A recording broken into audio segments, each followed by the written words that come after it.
안녕하세요, 김호준입니다. 작년 사드 논란이 시작될 당시 정부는 사드로 인한 중국의 반발 우려에 대해 중국이 경제 보복을 할 수 있는 구조가 아니라고 일축했었습니다. 이후 한류 스타들의 중국 활동이 어려워졌다는 뉴스가 이어졌지만 정부는 한 번도 중국의 경제 보복을 인정한 적이 없었죠. 그러나 지난 금요일 중국 국가여행국은 급기야 중국 여행사를 통한 한국 관광을 전면 중단하라 지시했고 대형 여행사들은 한국 상품 판매를 중단했습니다. 국가 안보를 위해 주변국이 반대하는 무기도 배치할 수 있죠. 하지만 그에 따른 대응 시나리오, 답은 있어야죠. 사드가 과연 북한의 대남 미사일 공격에 유효한 대응 장비인가에 대한 의문에도 제대로 답이 없으면서 대통령부터 국무총리, 경제부총리, 외교부 장관까지 중국의 보복에 대해 그럴 리가 없다는 말만 반복했을 뿐 경제보복 대책에 대해서는 지금까지도 아무런 답이 없습니다.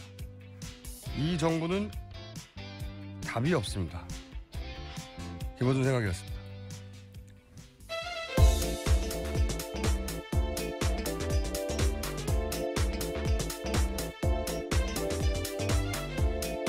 시사인의 김은지입니다. 네. 월요일 아침은 힘들지 않으세요? 월요일 아침이 그나마 낫습니다. 그래요? 네. 전 모든 아침이 힘들어요.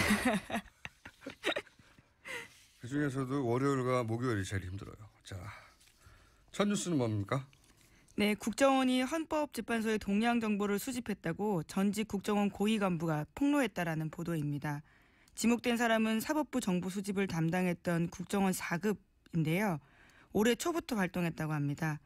당담자가요, 탄핵에 대한 재판관들의 견해를 파악하고 상부에 보고했다. 이렇게 SBS가 보도한 겁니다. 이분 한 주 동안 발음 새는 거 보십시오. 어제 뭐 하셨습니까? 아니요. 피로가 풀리질 주말에 쉬어야 되는데. 예. 자, 이번 한 주 동안 아마 가장 주시한 뉴스가 후속 보도가 이어지지 않을까. 제가 지난 한 달 동안 뜬금없이 가졌던 의문이 있지 않습니까? 친박 진영은 왜 탄핵이 기각될 것처럼 갑자기 정당과 대선 주자들에게 헌재 판결에 승복해야 한다는 서약서를 쓰자고 적극적으로 나서는가. 우리는 모르는 그들만 아는 어떤 정보가 있는 게 아닐까. 그런 의문을 제가 계속 제기해왔는데 응답은 없었어요, 그동안. 근데 이 보도대로라면 이게 바로 그 의문에 대한 답에 해당되는 보도가 아닐까 싶은데, 한마디로 이제 재판관들을 견해를 파악해가지고 보고를 했다는 거잖아요. 예. 예, 그렇죠. 이 보도에 따르면요. 국정원은 물론 부인하고 있습니다. 네, 국정원은 항상 부인하니까요. 네네. 관련. 물론 뭐 그런 보고가 있었다고 하더라도 그런 보고대로 결론이 난다는 보장 같은 건 전혀 없죠. 근데 만약 이게 사실이면 당시 이 정보는 국정원만 알려고 받았을 리는 없고 청와대에 보고했을 거라는 추정이 이제 충분히 가능한 상황이 되는데, 만약 이게 사실이면 이거는 국정원이 국내 정치에 개입했다 이런 수준이 아니고 역사를 자기들 손으로 바꾸려고 한 거죠. 예. 예, 또다시 국정원이 등장한 거죠. 이건 이게 전 내란죄에 해당되는 거라고 봅니다. 왜냐하면 헌법기관의 기능 행사를 강압하거나 방해하거나 불가능하게 하거나 그게 내란이거든요. 별도의 단독 특검으로 다룰 만한 사안이라고 보고, 그 보도 내용이 꽤 구체적이에요. 그 A씨, 4급 A씨가 등장하는데 이분이 국정조사 청문회 때 양승태 대법원장 예. 사찰 문건을 작성했다고 하는 사람이고, 또 지시한 사람은 보도에 따르면 우병우 민정수석과 친분이 있는 국정원 고위 간부 이렇게 표현이 됐죠. 예. 친분이라는 표현만으로는 특정할 수는 없는데 일반적으로 알려지기로는 우병우 민정수석과 친분이 있다 이렇게 표현되는 건 국정원 2차장이죠. 네, 속칭 우병우 라인으로 지목되고 있죠. 네. 검찰 출신입니다. 최은수 국정원 2차장이 일반적으로는 친분이 있다고 표현되는데 이분이 이제 검사장이 승진된 직후에 국정원 2차장 자리에 가달라고 우병우 전 민정수석이 요청했다 이렇게 알려져 있어요. 네. 근데 검사장 승진이 됐으니까 정권 말기에 그걸 관두고 그 자리에 가는 사람이 잘 없단 말이죠. 근데 그 자리에 가라고 권유했다고 알려진 사람이 또 아이러니하게도 박영수 특검이에요. 양아들이라고 알려져 있죠. 아이러니합니다. 이게 지금은 서로 정반대 위치에 있으니까. 어쨌든 이번 주 내내 주시 뉴스가 전 될 거라고 보고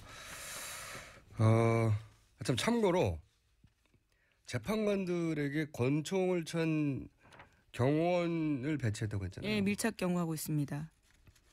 저는 이 경호 인력의 인력도 이런 뉴스가 나온 김에 철저히 파악을 해봐야 된다. 왜냐하면 제가 알기로는 국정원은 이런 인력 배치에도 영향을 미칠 수 있거든요. 꼭 그랬다는 게 아니라 이참에 파악을 해봐야 되겠다. 그런 생각이 듭니다. 네. 왜냐하면 가장 가까이 있는 경호 인력이다 보니까 그분들이 뭐 통화하거나 얘기하거나 계속 옆에서 지켜볼 수 있잖아요. 지난번에 한번 얘기했지만 운전기사와 네네. 경호 인력을 주요 통해서. 취재원이라고요. 네. 네. 저도 운전기사나 이런 분들을 주요 취재원으로 삼은 적이 많습니다. 네. 국정원이라고 그러지 말란 법 있습니까? 자, JTBC도 후속보다 조금 있었네요. 네, 사정기관 관계자 증언을 보도했는데요. 이런 이야기입니다. 헌재 주변에 국정원 직원들 몇 명 더 보이긴 했었던 건 사실이다. 그렇게 해서 만들어진 정보로 BH, 그러니까 청와대에 전달한 게 확인이 된다면 사찰이라고 해도 할 말은 없다. 이렇게 인정을 한 거죠. 사정기관 관계자가 누군지 모르겠지만 후속 보도가 계속 이어지겠죠. 야당도 이런 뉴스는 정말 탄핵 심판 자체를 뒤흔드는 결과가 나오더라도 의심을 가질 수밖에 없는 뉴스라서 계속 나올 거라고 봅니다. 자, 앞으로 계속 주신 뉴스를 두고요. 다음 뉴스는요?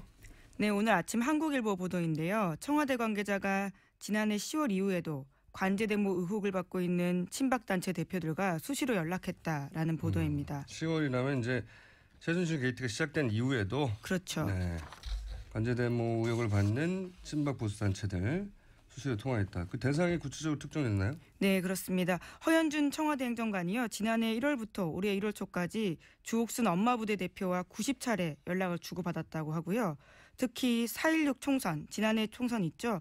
그 직전에 굉장히 집중적으로 통화가 이뤄졌다라고 합니다. 뿐만 아니라 지난해 11월에도 두 사람은 6분 정도 전화통화를 하기도 했다고 하고요. 게다가 또 올해 초까지는 또 다른 사람들과도 계속 연락을 했는데요. 박찬성 반핵반김 국민협의회 대표, 장기정 자유청년연합 대표, 신혜식 신혜한수 대표 등과도 자주 연락한 사실을 특검이 확인했다고 합니다. 이분들이 친박 집회의 주도적인 분들이에요. 예, 주옥순 엄마부대 대표나 장기정 자유청년연합 대표. 그러니까 박영수 특검 집 앞에 몰려가가지고 예, 집회를 하면서 불태우고 방맹 휘두르고 목을 따야 한다고 하고 발언했던 분들이 이분들이에요. 예. 예, 실제로 특검이요. 이 네 사람에 대해서 집회 및 시위금지 가처분 신청 낸 바 있습니다. 그리고 이제 이정미 재판관, 헌법재판관에 대해서 단골이 어디다, 뭐 미장원 어디 다닌다. 예, 그렇죠. 박영수 특검의 신체적 특징 같은 거 공개하고 다 이분들한테서 나온 거거든요. 예, 이쪽에서 운영하는 팟캐스트 등에서요. 네, 알고 봤더니 이제 청와대 행정관하고 지속적으로 통화하고 있었다는 거죠. 예, 이 횟수 드러난 횟수로만 따져도 일주일에 2번씩 연락을 했구만요. 최소한. 그러니까 이 친박 집회의 자금원, 누가 컨트롤 타워인가 이런 거 의심할 수밖에 없는 거죠. 계속해서 가짜뉴스하고도 다 연결됐거든요. 제가 이번 주 중에 가짜뉴스 자세히 한번 다룰 생각인데 예. 변호사들도 의심스러운 단체와 연결된 변호사들도 많이 등장하고요. 가짜뉴스도 연결돼 있고 집회도 연결돼 있고 그리고 이제 화이트리스트로 지원된 영화사도 연결돼 있고 다 연결돼 있습니다. 네. 컨트롤 타워가 과연 어딜까? 이런 뉴스를 보면 청와대가 아닐까 의구심을 가질 수밖에 없는 거죠. 자, 다음 뉴스는요. 네, 관련해서 특검 수사 결과요. 박 대통령이 삼성에 이러한 친박 단체들을 지원해달라고 요구한 사실도 드러났습니다. 2015년 11월 8일에 대통령이 안종범 전 수석에게 지시를 내린 바가 있는데요. 우익단체에 대한 지원을 삼성이 요구하라 이렇게 했다라는 겁니다. 그 내용은 안전수석 수첩에도 고스란히 다 적혀 있다고 하는데요. 이런 집회를 그러니까 삼성 돈으로 했다는 거죠. 네네. 네. 그 결과 4곳에 4억 원 우회 지원했다라는 겁니다. 네. 밝혀진 것만. 예. 특검이 밝힌 것만. 이런 집회를 삼성이 지원하니까 삼성 이재용 부회장이 가니까 또 그 앞에 친박 집회들이 집회하고 그런 거 아니겠습니까? 네. 삼성만 했을 리는 없는데 삼성을 수사했더니 이런 단체들의 4억 원을 우회 지원했더라. 4회에 걸쳐서. 자, 또 관련 뉴스가 있나요? 예, 게다가 박 대통령이 메르스 사태 당시에 삼성병원의 책임을 눈감아줬다라는 SBS 보도도 있는데요. 2015년 메르스 사태 때 삼성병원은 메르스 주범 병원으로 꼽히기도 했었습니다. 당시에 38명이 숨진 큰 사건이었는데요. 관련해서 박 대통령이 사태 직후에 이 부회장과 독대를 하면서 삼성서울병원의 초기 대응이 미숙했지만 메르스 사태 이후에 거듭나길 바란다. 이렇게 이야기를 했다라는 겁니다. 그러고 나서요. 실제 독대 3일 후에 보건복지부 제재조치 대상에서 삼성서울병원이 제외가 됩니다. 그리고 나서는 지난해 12월에서야 800만 원의 벌금 처벌밖에 받지 않았습니다. 삼성 서울병원이 메르스 관련해서 제재를 안 받으면 누가 받습니까? 여기가 메르스 확산의 총 본산 아니었나요? 여기 환자들이 30명 이상 사망했고. 야. 그런데 제재 조치 대상에서 제외됐다. 삼성 서울병원이. 말이 안 되네요. 네. 삼성이 대단한 특혜를 받는 건 분명한 것 같고, 그리고 메르스 사태가 나고 삼성의 그 책임 중심에 있을 때 오히려 박근혜 대통령이나 최순실 씨는 반가웠겠어요. 약점을 잡혔잖아요. 이런 식이라면. 참. 자, 다음 수는요. 네, 박 대통령이 세월호 사고 당시에 차량 돌진 사고 때문에 중대본 도착 늦었다 이렇게 밝힌 바가 있거든요. 그 관련해서 대리인단이 이것을 입증하겠다면서 뒤늦게 헌재에다가 1분짜리 영상 냈습니다. 그런데 영상을 막상 보면요. 돌진 사고의 흔적은 찾기가 어려웠다라는 겁니다. 오히려 차량을 견인하고 있는 모습이 보이고 있다라는 거죠. 굉장히 진짜 뻔뻔하고 허접한 거죠. 네. 왜 중앙대책본부에 그렇게 늦게 도착했냐. 이렇게 변명을 했던 게 처음에 사고 나서 그랬다. 예, 속칭 7시간 논란에 대해서 그렇게 네. 이야기를 한 거죠. 그런데 이제 겨우 제출한 게 경인되는 차량 장면이고 그 차량은 정부청사에 등록된 차량이라고. 네네. 채널A 보도에 따르면 네. 그렇습니다. 실제 그날 접수된 사건도 없고요. 네. 네, 청사관리 지정 중 경우엔 등록 제한된다고 하는데요. 그런 게 없었다라고 합니다. 그러니까요. 그다음에 이게 사고가 난 게 아닌 거죠. 네, 사고가 난 게 아닌데 변명을 하다 보니 영상을 찾다 보니 주차됐다가 견인되는 차량 영상을 내놓은 겁니다. 대형도 이렇게 어쩜 이렇게 허접한지. 자, 다음 뉴스는요. 근데 오늘 그 실시간으로 듣는 분들이 계속 끊긴다고. 네, 왜 그럴까요? 어머. 국정원 뉴스 때문인가요? 듣는 분이 많은 건가요? 네. 오늘따라 이렇게 오전에 많이 끊긴다고 하는데 TBS 홈페이지에 와서 거기서 들으시면 좀 더 낫습니다. 네. 자, 다음 뉴스는요. 네, 특검 관련된 뉴스가 또 있는데요. 최순실 씨가 이상화 KB 하나은행 본부장 승진 청탁 관련해서 3번이나 걸쳐서 박 대통령한테 요청을 했고요. 결국은 하나은행이 조직 개편까지 하면서 이 본부장을 승진시켜줬다라는 겁니다. 이게 최순실의 집요함 그리고 그 집요함에 발맞추는 박 대통령의 적극적 지시 이게 전형적인 사례죠. 여기가 여러 번 나왔지만 정유라에게 이제 무역회사에나 내주는 신용장을 내줘서 독일에서 대출해준. 네, 그렇죠. 당시 프랑크푸르트 외환은행 합병되기 전에 지점장이었죠. 근데 이분이 이제 한국에 돌아온 다음에 유럽 총괄 본부장을 해달라고 했는데 그거 안 됐고. 그리고 왜냐하면 총괄 법인 자체가 무산됐다고 해요. 예, 네. 그렇습니다. 그래서 국내 지점장으로 갔고. 서초동 지점장으로 네. 갔죠. 또다시 국내에서 이제는 해외 업무를 총괄한 본부장으로 해달라고 3번째 청탁을 한 거죠. 그러자 하나은행이 조직 개편을 해서 아예 자리를 만들어줬다. 이게 내용이죠. 네. 네, 이 과정을 실제로 수행했던 사람은 안종범 전 수석인데요. 하나금융그룹 회장한테 전화해서 그렇게 머리가 안 돌아가냐. 내 이득을 위한 게 아니다. 이렇게까지 화를 냈다고 합니다. 그러니까 처음에는 구체적으로 말을 못했겠죠. 이게 BIP의 지시라는 사항을 그러니까 이제 처음에는 아마 안종범 수석의 민원 정도로 파악을 했던 것 같아요. 그래서 그 국내 지점장 정도로 한다든가 자기들이 미적한 거죠. 예. 자기들이 생각하기에는 경제수석이 요구하니까 요 정도 해주면 되지 않을까 싶었는데 정확하게 원하는 자리가 있었던 거죠. 해외 업무를 총괄하는 자리를 주라고. 그래서 하다 안 되니까 세 번째 그렇게 머리가 안 돌아가냐고. 내 이득을 위한 게 아니라고. 대통령 지시라고.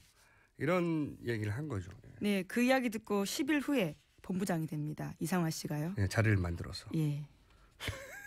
조직 개편을 해가지고. 재밌지 않습니까? 최순실의 집요함. 대통령이 그때그때 계속 보조를 맞춰서 최순실이 요구사항을 정확하게 전달해서 대통령의 이름을 못하게 만들었죠. 네. 자, 다음 순요. 네, 또 특검에 따르면요.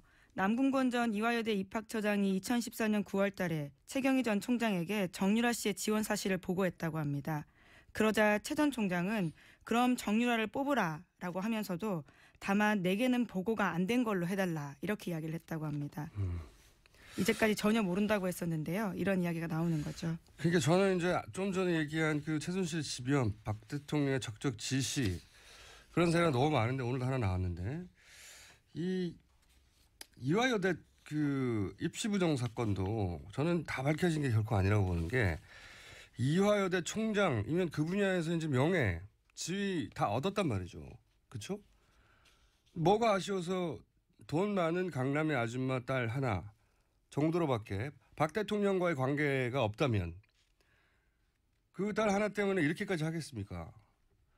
다른 모든 최순실 이건에는 박 대통령이 수석을 통해서 적극 개입했다는 게 계속 나오잖아요. 정유라 말을 사주느라고 삼성을 그렇게 못 살게 본 거 아니에요. 덕분에 삼성도 이득을 얻었지만 서로. 그러니까 정유라 입시 문제만 박근혜 대통령이 그냥 구경만 하고 있었다. 뒷짐지고. 저는 그게 더 이상하다고 봅니다. 네. 최순실 씨가 이렇게 아예 그 사기업, 그것도 은행에 세 차례 인사청탁을 해서 결국 자기가 원하는 자리를 조직 개편을 해서 만들어서 사람을 꽂잖아요. 그런 정도로 적극적이고 집요한데 그리고 거기에 박 대통령이 항상 보조를 맞춰서 그 명령을 대통령의 이름으로 수석을 통해 내렸는데 이 정유라 문제만 전화통화 한 번 없이 그냥 구경만 하고 있었다. 저는 그게 더 이상하다고 봅니다. 예전에도 한번 전해드린 바가 있는데 노웅래 더불어민주당 의원의 폭로에 따르면 자주 통화하는 총장 3명 중에 1명으로 최경희 총장이 꼽히고 있죠. 그러니까요. 근데 거기까지 사실 확인이 안 되고 있는데 자 뉴스 하나 정도 더 할 수 있을 것 같은데 1분밖에 안 남았습니다. 하나 정도. 예, 어제 국민일보와 한국사회 여론연구소 공동조사에 따르면요. 박 대통령 구속수사가 필요하다라는 여론이 78.2%라고 합니다. 탄핵 인용을 바라는 여론하고 비슷하네요. 예. 네. 근데 저는 이걸 이제 양분된 국론이라고 자꾸 보도하는데 그 지금 석 달째 80% 전후로 한 2, 3%씩 플러스 마이너스 탄핵과 구속을 지지한단 말이죠. 오늘은 이제 구속에 대한 구속을 지지한다는 거고. 그리고 한 15% 전후로 기각을 지지해요. 근데 재밌는 게 자유한국당 지지자들 중에도 거꾸로 탄핵과 구속을 찬성하는 분들의 비율이 한 15% 정도 됩니다. 자유한국당 지지자 내에도.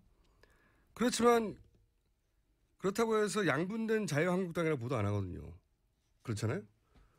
그리고 양분된 친박 지지자라고 보도 안 한단 말이죠. 그 80% 전후는 사실은 압도적인 그 여론이에요. 그 예를 들어서 위안부 협상 다들 잘못됐다고 생각하면 90% 이상 재협상해야 된다고 생각할 것 같지만 위안부 재협상도 70%밖에 안 됩니다.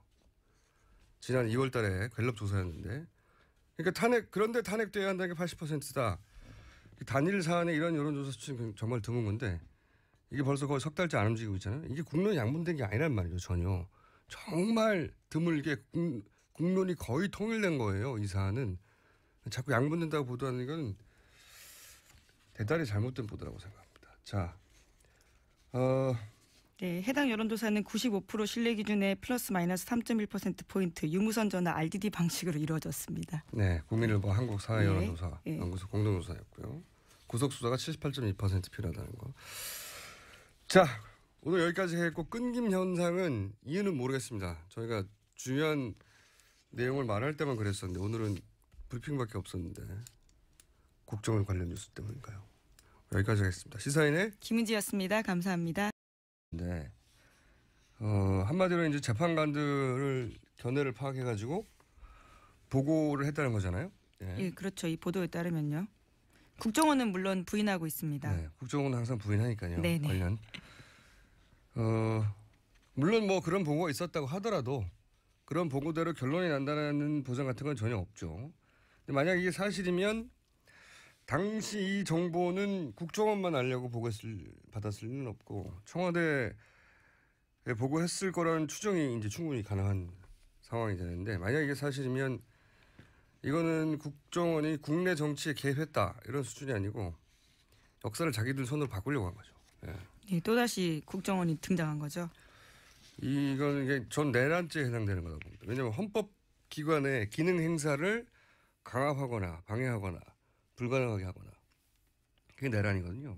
별도의 단독 특검으로 다룰 만한 사안이라고 보고 그 보도 내용 꽤 구체적이에요. 그 A씨, 사급 A씨가 등장하는데 이분이 국정조사 청문회 때 양승태 대법원장 예. 사찰 문건을 작성했다고 하는 사람이고 또 지시한 사람은 보도에 따르면 우병우 민정수석과 친분에 있는 국정원 고위 간부 이렇게 표현이 됐죠. 예. 친분이라는 표현만으로는 특정할 수는 없는데 일반적으로 알려지기로는 우병우 민정수석과 친분이 있다 이렇게 표현되는 건 국정원 2차장이죠. 네, 속칭 우병우 라인으로 지목되고 있죠. 네. 검찰 출신입니다.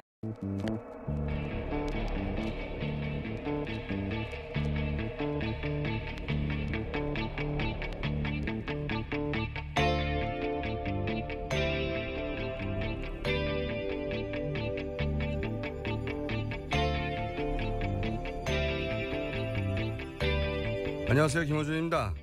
작년 사드 논란이 시작될 당시 정부는 사드로 인한 중국의 반발 우려에 대해 중국이 경제보복을 할 수 있는 구조가 아니라고 일축했었습니다. 이후 한류 스타들의 중국 활동이 어려워졌다는 뉴스가 이어졌지만 정부는 한 번도 중국의 경제보복을 인정한 적이 없었죠. 그러나 지난 금요일 중국 국가여행국은 급기야 중국 여행사를 통한 한국 관광을 전면 중단하라 지시했고 대형 여행사들은 한국 상품 판매를 중단했습니다. 국가 안보를 위해 주변국이 반대하는 무기도 배치할 수 있죠. 하지만 그에 따른 대응 시나리오 답은 있어야죠. 사드가 과연 북한의 대남 미사일 공격에 유효한 대응 장비인가에 대한 의문에도 제대로 답이 없으면서 대통령부터 국무총리, 경제부총리, 외교부 장관까지 중국의 보복에 대해 그럴 리가 없다는 말만 반복했을 뿐 경제보복 대책에 대해서는 지금까지도 아무런 답이 없습니다. 이 정부는 답이 없습니다. 김호준 생각이었습니다. 최은수 국정원 2차장이 일반적으로는 친분이 있다고 표현되는데 이분이 이제 검사장이 승진된 직후에 국정원 2차장 자리에 가달라고 우병우 전 민정수석이 요청했다 이렇게 알려져 있어요. 네. 근데 검사장 승진이 됐으니까 정권 말기에 그걸 관두고 그 자리에 가는 사람이 잘 없단 말이죠. 근데 그 자리에 가라고 권유했다고 알려진 사람이 또 아이러니하게도 박영수 특검이에요. 양아들이라고 알려져 있죠. 아이러니합니다. 이게 지금은 서로 정반대 위치에 있으니까. 어쨌든 이번 주 내내 주시 뉴스가 전 될 거라고 보고 참 참고로 재판관들에게 권총을 찬 경호원을 배치했다고 했잖아요. 예, 밀착 경호하고 있습니다. 저는 이 경호 인력의 인력도 이런 뉴스가 나온 김에 철저히 파악을 해봐야 된다. 왜냐하면 제가 알기로는 국정원은 이런 인력 배치에도 영향을 미칠 수 있거든요. 꼭 그랬다는 게 아니라 이참에 파악을 해봐야 되겠다. 그런 생각이 듭니다. 네. 왜냐하면 가장 가까이 있는 경호 인력이다 보니까 그분들이 뭐 통화하거나 얘기하거나 계속 옆에서 지켜볼 수 있잖아요. 지난번에 한번 얘기했지만 운전기사와 네네. 경호 인력을 주요 통해서 취재원이라고요. 네. 네. 저도 운전기사나 이런 분들을 주요 취재원으로 삼은 적이 많습니다. 네. 국정원이라 그러지 말란 법 있습니까? 자, JTBC도 후속보다 조금 있었네요. 네, 사정기관 관계자 증언을 보도했는데요. 이런 이야기입니다. 헌재 주변에 국정원 직원들 몇 명 더 보이긴 했었던 건 사실이다. 그렇게 해서 만들어진 정보로 BH, 그러니까 청와대에 전달한 게 확인이 된다면 사찰이라고 해도 할 말은 없다. 이렇게 인정을 한 거죠. 사정기관 관계자가 누군지 예. 모르겠지만 후속 보도가 계속 이어지겠죠. 야당도 이게 이런 뉴스는 정말 탄핵 심판 자체를 뒤흔드는 결과가 나오더라도 의심을 가질 수밖에 없는 뉴스라서 계속 나올 거라고 봅니다. 자, 앞으로 계속 주신 뉴스를 두고요. 다음 뉴스는요? 네, 오늘 아침 한국일보 보도인데요. 청와대 관계자가 지난해 10월 이후에도 관제대모 의혹을 받고 있는 친박단체 대표들과 수시로 연락했다라는 보도입니다. 10월이 나면 이제 최순실 게이트가 시작된 이후에도 그렇죠. 네, 관제대모 의혹을 받는 친박 보수단체들 수시로 통화했다. 그 대상이 구체적으로 특정됐나요? 네, 그렇습니다. 허현준 청와대 행정관이요. 지난해 1월부터 올해 1월 초까지 주옥순 엄마부대 대표와 90차례 연락을 주고받았다고 하고요. 특히 4.16 총선, 지난해 총선 있죠. 그 직전에 굉장히 집중적으로 통화가 이뤄졌다라고 합니다.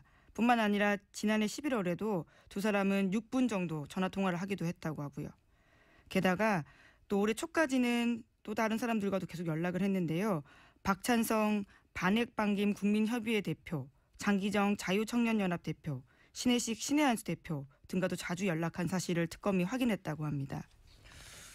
이분들이 친박 집회의 주도적인 분들이에요. 예, 주옥순 엄마부대 대표나 장기정 자유청년연합 대표. 그러니까 박영수 특검 집 앞에 몰려가가지고. 네. 예.